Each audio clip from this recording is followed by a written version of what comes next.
Hall of Fame trainer Gary Hall Sr. holds a very strong hand in the $150,000 WA Oaks with his wonderful filly Liberty Rose has drawn the prime barrier, Gary. Yeah, I was hoping and hoping that she'd draw barrier 1 because I think that's her draw, and I'm thinking she should lead. There's a couple in there that come out reasonable, but I think, you know, she shows a lot of gate speed. She was 35 something lead time last time when she got crossed, but that was Savati, and I think Gary handed over to it and then retook the lead. So you know, she should be leading, and whatever beats her will win, like I said last time. But Angel of Harlem on the back would obviously have to have some chance, but I don't think it's been racing at the top of its form. And you know, the new horse Soho Burning Love's got to come from New South Wales and Victoria racing to come here.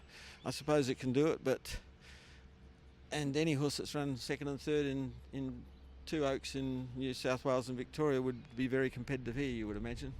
Absolutely, but you've got the prime barrier, barrier 1, 2,500 metres, won't worry Liberty Rose. No, it won't worry her. No, she'll handle the journey, no worries. I thought her run last Friday night was very, very meritorious. Yeah, I did too. She got, you know, barbecued out of the gate by Havati. They ran, you know, very, very quick lead time for a 2,100 metre for a fillies race, and she had to do the retake, and she never got a break in the run, and fought on terrific, I thought.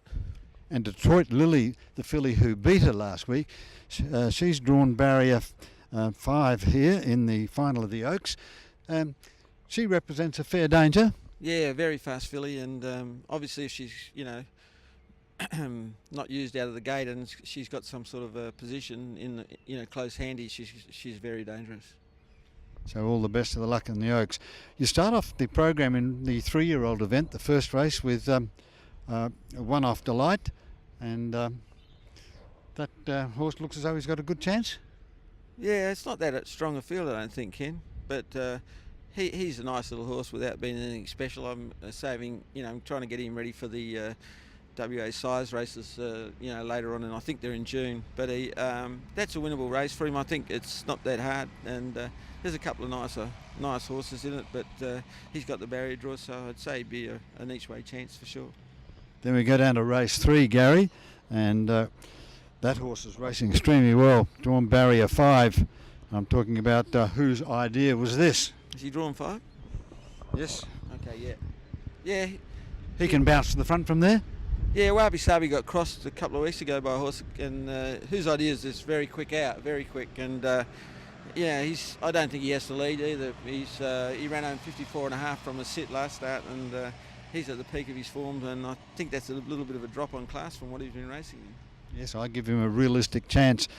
Then one of the stars, one of your up-and-coming stars, is Zenart, and he continues to race with wonderful verve and great courage and strength. He'll need all that Friday night because he's drawn out wide, and he's up against horses of the calibre of Better's Fire and Shandale, proven Group 1 performers, and Zenart unfortunately has drawn barrier 8.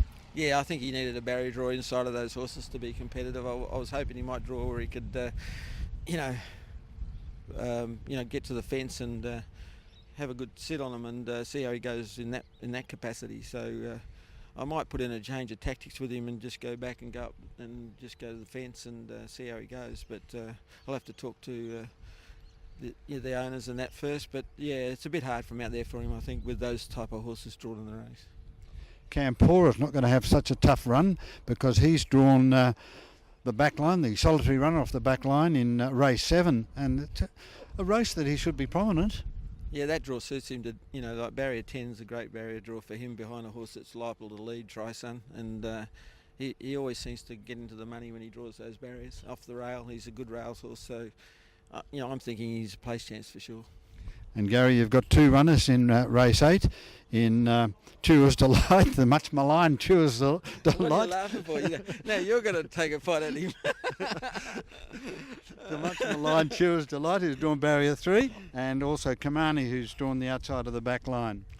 Yeah, I don't know about the gate speed of the inside horses on him. If he could lead Choose Delight, he'd take some running down. He's quite a strong horse, lacks a bit of point-to-point speed, so I think he'll be trying to fire off to the lead. And Kamani's been disappointing since he's been here. Haven't found the trick to him yet, so or maybe I never will. But he's not racing with the greatest of zest. So I think Choose Delight's my best, and I think he's a rough hope. Yeah. And then we come to the second last. Louis Alberto's drawn barrier 2, so it's a winnable race for him. It's a good competitive field, but Louis Alberto, his recent form has been quite sound. Yeah, I wasn't happy. I wasn't as confident as everybody else was last week with him. Over 2,500 drawn one with it was a lot stronger field with horses of the calibre of Risk in it. He got a fair bit of pressure and he stopped late, and which I thought he would do. He's not suited by that, but this is a more suitable race, and if anyone lost on him last week, they might pay to follow him. And your best chance on Friday night, Gary? Liberty Lights. Yeah, Liberty Rose. Liberty Rose, yeah. Liberty Lights, where did I get that from? I used to have a horse, Liberty Lights, that's how old I'm getting. So the WA Oaks is the big one on Friday night, $150,000 up for grabs, and Gary Hall Sr. has got one of the big chances in Liberty Rose. Yeah, I have. Hopefully, give her strength.